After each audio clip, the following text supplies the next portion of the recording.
నల్గొండ జిల్లా కేతపల్లి మండలం కొప్పోలు గ్రామ పంచాయతీ పరిధిలో ఉన్నాము.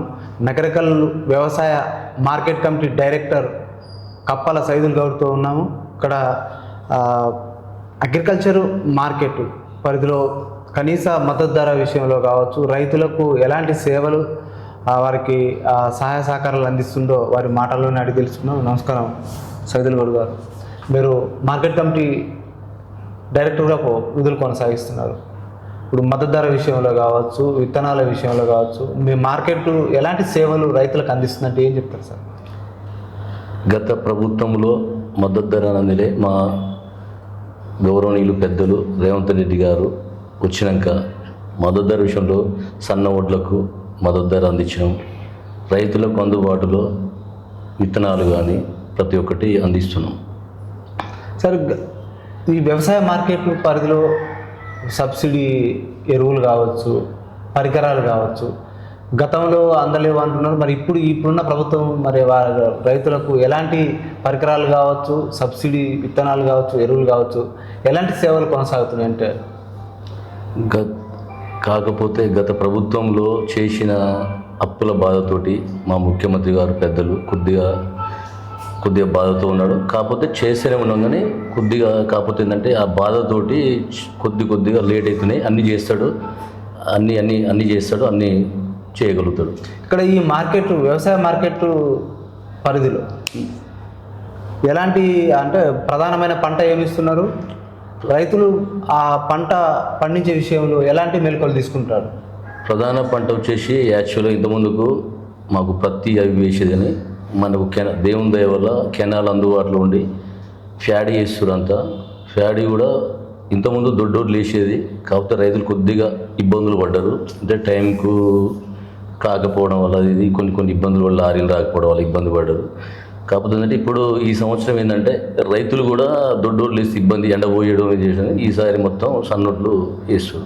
ఇక్కడ రైతులు అంటే ఒకప్పుడు అంటే పూర్వకాలంలో మన తాతలు కావచ్చు, మన తండ్రులు కావచ్చు, ముత్తాతలు ఆ కాలంలో అంటే వివిధ రకాల పంటలు పండించేది. వాణిజ్య పంటలు పండించేది, ఇటు పోతే ఆహార పంటలు పండించేది, అటు పోతే పండ్ల సాగు జరిగేది, కూరగాయల సాగు జరిగేది. గ్రామీణ ప్రాంతాల్లో ఎక్కువ అన్ని పంటల సమాహారంగా కొనసాగేది. ప్రస్తుతం మాత్రం ఒకే పంటకు పరిమితం అయిపోతున్నాడు రైతు, వ్యవసాయం కూడా. మరి అలాంటి మార్పులు సంభవించడానికి కారణం ఏమై ఉంటుంది? అలాంటి మార్పులు అంటే వాతావరణం ప్లస్ ఇంతకుముందు వాస్తవానికి మా తాత మా నాన్న కూడా చెనిక్కాయ, పెసళ్ళు, కందులు పండించేది, జొన్నలు. కాకపోతే అప్పుడు ఏంటంటే కంచెల టైప్లో ఉండేది భూములు. ఇప్పుడు ఏంటంటే మనకు అదృష్టం కొద్దీ మనకు కెనాలు ఊకోకుండా మనకు నిండుతుంది. ఆ పంటలు వేస్తే జాలు పడతాయి. శనగ వేసినా, పత్తి వేసినా, పెసలు వేసినా జాలు పట్టడం వల్ల ఈ పండవు. కాబట్టి ఏంటంటే ఈ పొలం అయితే నాటు పెట్టి ఒకసారి పిండి చల్లుతాం, మందు కొడతాం, పంత అనే ఉద్దేశంతో అందులో వాస్తవానికి పొలాలు జాలు పడతాను. ఎంతమందేమో కెనాల్ అనేది లేదు, మెట్ట పైర్లు అన్నీ మన దగ్గర కేతపల్లి మండలం అన్నీ మెట్ట పైర్లు. ఇప్పుడు అన్నీ దిగదోలిరు. వాస్తవానికి మనకు కాలువ బాగా చెరువు నిండడం. అంతకుముందేమో సూలుపేట వస్తే 3-4 సంవత్సరాలకు ఒకసారి నిండేది, ఎండిపోయేది. వాస్తవానికి 15 రోజులకు 1 టైప్లో ఇచ్చేది. ఇప్పుడు ఏంటంటే ఊకోకుండా సాగర్ కెనాల్ టైప్లో వస్తుంది. అది దేవుని దయ వల్ల. అంటే అందువల్లనే ఆ పంటలు పండిస్తలేరు. రైతు ఎందుకు ఒకే పంట వరి మీదనే ఆధారపడుతుంది.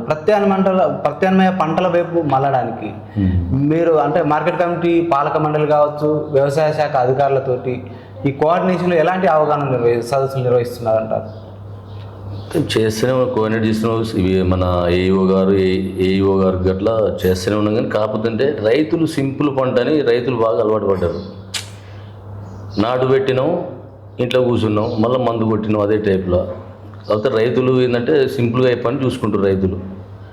ఇంకా ప్రధానంగా ఇప్పుడు పామాయిల్ తోటలు కావచ్చు, లేకపోతే పండ్ల తోటలు కావచ్చు, వీటి వైపు రైతులు మళ్ళడానికి మీరు ఏమైనా అవగాహన సదస్సులు నిర్వహిస్తున్నారా? ఇంతకుముందు ఊళ్ళో పెట్టినాము ఇది పామాయిల్ తోట కోసం. మా గుత్త మంజుల మా చైర్మన్ గారి వాళ్ళన్న పెట్టిండు కొర్లపాల్లో పామాయిల్ తోటలు. అది కూడా అవగాహన సదస్సు చెప్పిండు మా చైర్మన్ గారి వాళ్ళన్న. అప్పుడప్పుడు చెప్తుండే పామాయిల్ తోట మంచిగా ఉంటుంది, మంచిగానే అవుతుందని చెప్పారు. వాసన మా చైర్మన్ గారి వాళ్ళన్న పెట్టిండు. మేము కూడా సదస్సు పెట్టించినాం, చెప్పినాం కూడా రైతులకు. యువకులు, చదువుకున్న యువకులు కావచ్చు, వ్యవసాయ రంగం వైపు రావడానికి వారికి ఏమైనా ప్రోత్సాహాలు కావచ్చు, అవగాహన కల్పిస్తున్నారా? ఎలాంటి చైతన్యం ఉంది వ్యవసాయ వైపు యువకులు రావడానికి? వ్యవసాయం అంటే యువకులు వాస్తవానికి గత పాలకులు అప్పుడు వాస్తవానికి ఉద్యోగాల మీద ఇంట్రెస్ట్ పెట్టలేదు. 10 సంవత్సరాలు కేసీఆర్ ప్రభుత్వంలో ఉద్యోగాలనే లేవు. ఉద్యోగాలను లేక యువకులు పాపం చదువుకొని వాళ్ళు ఉద్యోగాలు రాక వాళ్ళు వ్యవసాయం వరకు మళ్ళీరు గత ప్రభుత్వం పాలన వల్లనే. ఇప్పుడు మా రేవంత్ రెడ్డి గారు, గవర్నమెంట్ పెద్దలు రేవంత్ రెడ్డి గారు వచ్చినాక పిల్లలకు చదువులు కానీ ప్రతి ఒక్క విషయంలో ఇంట్రెస్ట్ పెడుతుంది. వ్యవసాయంలో అధిక దిగుబడులు రావడానికి కృత్రిమ ఎరువుల ప్రోత్సాహం కావచ్చు, ఇక్కడ మార్కెటింగ్ సదుపాయం ఏ విధంగా కల్పిస్తుంది వ్యవసాయ శాఖ మార్కెట్? వాస్తవానికి మా గవర్నీయులు పెద్దలు ఎమ్మెల్యే గారి సహకారంతో మా డిసిఎంఎస్ చైర్మన్ వాస్తవానికి మధ్యన డిసిఎంఎస్ పిఎస్ఎస్సి తీసేసారు. కొద్ది అవకతవకలు జరిగినాయి మార్కెట్ విషయంలో. రోడ్లు పోకపోవడం, లారీలు రాకపోవడం, కాంటాలు కాకపోవడం అయింది. ఈ లోపల దేవుని దయ వల్ల మా పిఎస్సి చైర్మన్ని మళ్ళీ చేసినాక మా సొంత తెలివిలతోటి మేము లారీలు తెప్పించాం. చైర్మన్ గారు, ఎమ్మెల్యే గారి సహకారంతో, చైర్మన్ గారి సహకారంతో నేను కూడా కొద్దిగా తిప్పలబడి లారీలు తెప్పించి ఒడ్లు పంపించాను. ప్రస్తుత పరిస్థితులు పాడి పరిశ్రమ, పౌల్ట్రీ పరిశ్రమ తగ్గిపోతుంది.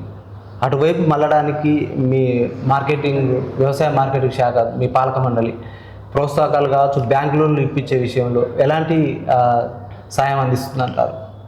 ఒకటండి, మా గౌరవనీయులు పెద్దలు ఎమ్మెల్యే గారి సహకారంతో పిఎస్సి చైర్మన్ కూడా సింగిల్ విండో దాంట్లో మేము హౌసింగ్ లోన్లు కానీ ప్లస్ ల్యాండ్ లోన్లు కానీ మా చైర్మన్ గారు దగ్గర ఊళ్ళో ఒక 20-30 ఇప్పించిండు. ఇప్పటికి కూడా ఇప్పిస్తుండు. మొన్న కూడా కొంత ఇప్పించిండు మా చైర్మన్ గారు.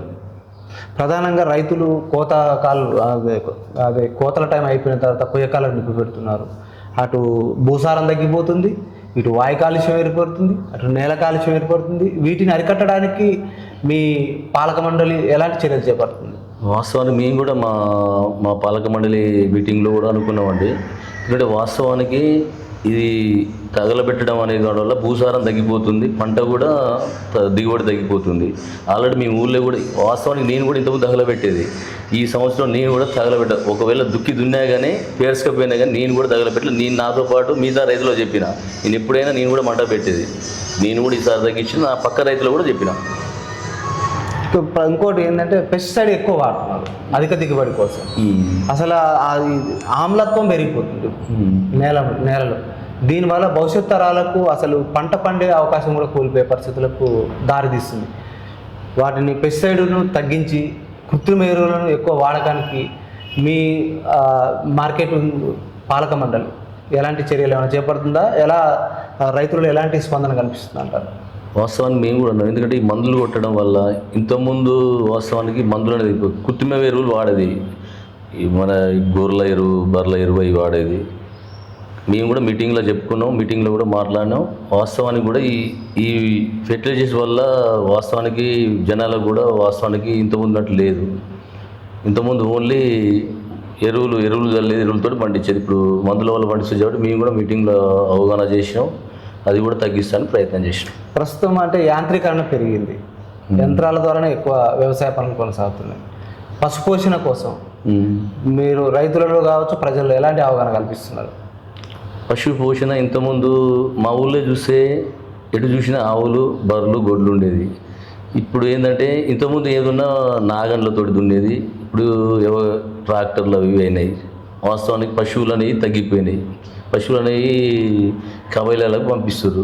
వాస్తవానికి పశువులు లేకపోతే లాస్ట్కు మనం కూడా వేస్ట్ అయిపోతాం. రైతులకు గత ప్రభుత్వంలో ఎలాంటి న్యాయం జరిగింది, ఇప్పుడు ప్రస్తుత ప్రభుత్వంలో ఎలాంటి న్యాయం జరుగుతుంది? రైతులకు రుణాలు కావచ్చు, లేకపోతే వారికి అంటే అధునాతన వ్యవసాయ వైపు మళ్ళడానికి కావచ్చు, ఎలాంటి చర్యలు చేపడుతుంది ప్రస్తుత ప్రభుత్వం? గత ప్రభుత్వంలో రైతులకు ఇక మాటలు చెప్పడం కానీ చేతలు లేవు. గత ప్రభుత్వంలో రైతులు ఇప్పుడు ఏంటంటే ఈ పిండి బస్తాలు యూరియా అనేది వాస్తవానికి రాష్ట్ర ప్రభుత్వానికి సంబంధం లేదు, కేంద్ర ప్రభుత్వానికి సంబంధం. వాస్తవానికి గత ప్రభుత్వంలో అన్ని ఫోకస్లే. ఇప్పుడు మా ప్రభుత్వం గవర్నీయులు పెద్దలు రేవంత్ రెడ్డి గారు కష్టపడి చాలా పనిచేస్తుండు. మా మంత్రివర్యులు కోమటిరెడ్డి వెంకరెడ్డి గారిని, మా గవర్నర్లు ఎమ్మెల్యే గారు కానీ కష్టపడి చేస్తున్నారు. కాకపోతే వాళ్ళు కావాలని బురదలుతున్నారు. ఒక ఇల్లుకు దాదుకోవడానికి కన్నా కష్టాలు పడతాం, ఒక రాష్ట్రాన్ని నడిపించడానికి కన్నా కష్టాలు పడతాం, ఒక ఇల్లుని దాదుకోవడానికి చాలా కష్టాలు పడుతున్నాం మనం. రాష్ట్రాన్ని దానికి చాలా కష్టాలు పడుతుంది. కాకపోతే కావాలని బురద తగులుతుంది. రాష్ట్ర ప్రభుత్వానికి సంబంధం లేదు, కేంద్ర ప్రభుత్వం సంబంధం లేదు. ఇప్పుడు యూరియా కూడా ద్రవ రూపంలో తీసుకొచ్చారు. ద్రవ రూపంలో తీసుకొచ్చారు. ఆ యూరియాను అంటే రైతుల్లో అవగాహన లేకపోవడం వల్ల ఎక్కువ మనం మామూలుగా జనరల్గా వాడే యూరియా ఉంటుంది కదా, ఆ యూరియాకి ఎక్కువ మొగ్గు చూపుతున్నారు. ద్రవ రూపంలో యూరియాకు ఎక్కువ అవగాహన లేకపోయింది. మరి మీరు ఏమైనా చర్యలు తీసుకుంటుందా మీ మార్కెటింగ్? వాస్తవానికి చెప్పినాం, ప్రతి ఒక్క మా మీటింగ్లో ఆల్రెడీ చెప్పుకుంటూనే ఉన్నాం, తీసుకుంటున్నాం చర్యలు, అవగాహన సదస్సు కూడా పెట్టినాం. రైతులు కనీస మద్దతు ధర విషయంలో కావచ్చు, రైతు కొనుగోలు ప్రక్రియ వేగవంతం జరిగే విషయంలో కావచ్చు, ఎప్పుడు కూడా రైతులకు ఇబ్బందే జరుగుతుంది. ఆ ఇబ్బందిని అధిగమించడానికి ప్రభుత్వం కావచ్చు, మీ పాలక మండలి కావచ్చు, ఎలాంటి చర్యలు తీసుకోబోతుంది, వాళ్ళకి ఎలాంటి న్యాయం జరగబోతుంది అంటారు భవిష్యత్తులో? వాస్తవానికి మొన్న కొన్ని ఇబ్బందులు జరిగినాయండి, అందులో ఒప్పుకోవచ్చు. కాకపోతే ఏంటంటే వాస్తవానికి కాంటాలు టైంకి కాకపోవడం, రైతులు ఆ లారీలు, వాస్తవానికి మ్యాక్సిమం లారీల ప్రాబ్లమే, అప్పటికి లారీల ప్రాబ్లం. అప్పటికి మా నగరికలు మార్కెటింగ్లో మాత్రం ఫుల్ షార్ప్గా చేసినాం. ఇక్కడ కూడా ఫస్ట్ ఏంటంటే పిఎస్సిఎస్సి డిసిఎంఎస్ పోయింది చేపటికి కొప్పోలు, భీమవరం, కొప్పోలు, ఉప్పులపాడు కొద్దిగా స్టార్టింగ్లో ఇబ్బంది అయింది. ఇక్కడే మా సార్ చైర్మన్ గారు లేడు, కొద్దిగా మధ్యన లేడు కదా, మళ్ళీ అట్లా కూడా సొంతంగా లారీలతోటి ఫోన్లు చేయించి మాట్లాడి చేయించినాం, కాంటాలు వేయించినాం, అన్నీ అయిపోయినాయి. మా మండలంలో కాదు జిల్లాలో కూడా ప్రశాంతంగా కాంటాలు ఏంటంటే కొప్పోలు గ్రామం. ఇప్పుడు ఖరీఫ్ సీజన్ కావచ్చు, రబీ సీజన్లో వచ్చే సమస్యలను ఎదుర్కోవడానికి మేము పాలక మండలి ఎలాంటి చర్యలు తీసుకుంటుంది, మీరు ఎలాంటి ప్రణాళికతో ముందుకు పోతుందంటే ఏం చెప్తారు? ఇక వాస్తవానికి అయితే ఖరీఫ్ సీజన్లో ఏదైనా ఇబ్బందులు అయినా కానీ, కాకపోతే అవకతవకలు జరిగినా కానీ ఏ ప్రభుత్వంలో జరుగుతాయి, దాన్ని బట్టి మెయింటైన్ చేసుకుంటూ వెళ్తాం. రైతులకు సీజన్ స్టార్ట్ అయినప్పుడు రైతు వారోత్సవాలు నిర్వహించి రైతులలో ఎలాంటి ప్రోత్సాహకాలు మీ మార్కెటింగ్ శాఖ కల్పిస్తుందంటారు? రైతులు వారోత్సవాలు వచ్చినప్పుడు మొన్న కూడా రీసెంట్గా గవర్నీయులు పెద్దలు, మా రేవంత్ రెడ్డి గారు గవర్నీయులు, మా పెద్దలు కోమటిరెడ్డి వెంకరెడ్డి గారు గవర్నీయులు పెద్దలు, మా వేముల వీరేశం ఎమ్మెల్యే గారు మొన్న రీసెంట్గా అక్కడ మార్కెటింగ్ ఓపెన్ చేసిరండి, ఫుడ్ మార్కెట్. రైతులని ఉత్సాహంతో తీసుకుపోయి బస్సుతో తీసుకెళ్ళి మా మార్కెటింగ్ శాఖ మొత్తం తీసుకుపోయి అవగాహన చూపించిన అవగాహన సదస్సు మినిస్టర్ మన రేవంత్ రెడ్డి ముఖ్యమంత్రి గారి ఆధ్వర్యంలో తీసుకుపోయి అవగాహన సదస్సు చూపించింది. ఈ దేశ భద్రత కోసం జవాన్ కాపలా జై జవాన్, దేశానికి అన్నం పెట్టేది రైతన్న. ఈ రైతన్నకు 6 కాలాలు పండించిన పంట చేతికొచ్చేలోపే అకాల వర్షాలు సంభవించి ప్రకృతి వైపరీత్యం వల్ల ఎంతోమంది రైతులకు వాళ్ళకి ఇబ్బంది కలిగి, లేకపోతే పంట చేతికొచ్చే టైంలో వాళ్ళకి గోసే మిగులుతుంది. వాటిని అధిగమించేందుకు ఇన్సూరెన్స్ సదుపాయం కావచ్చు, ప్రభుత్వాలు ఆదుకునే ఇన్పుట్ సబ్సిడీ ఇచ్చి ఆదుకునే విషయంలో ప్రభుత్వం కావచ్చు, మీ వ్యవసాయ మార్కెటింగ్ శాఖ మీకు ఏమన్నా రైతుల పక్షాన మీరు ఎలాంటి మేలు చేయబోతున్నట్టారు? రైతుల పక్షాన వాస్తవానికి కళ్ళ కష్టం చేసి తీర నోటికొచ్చేసరికి వర్షాలు జాగాల వర్షాలకు అడిగిడికి వచ్చినప్పుడు ఇబ్బందులు అవుతున్నాయి. రైతు అంటే రైతే రాజు. వాస్తవానికి జవాన్ టైపులనే రాష్ట్రాన్ని మన జవాన్ ఎట్లా కాపాడుతాడు, రైతు కూడా జనాన్ని ఎట్లా కాపాడుతాడు.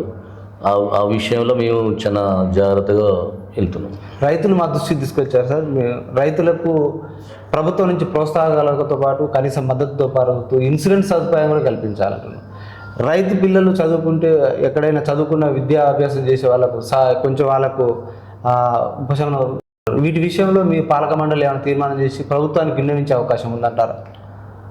రైతు అనేటోడు కష్టపడుతుంటూ వాస్తవానికి రైతుకు వచ్చేది 6 నెలలకు సంవత్సరానికి పంట, డబ్బులు ఉండేది 6 నెలల రోజు వస్తాయి రైతుకు.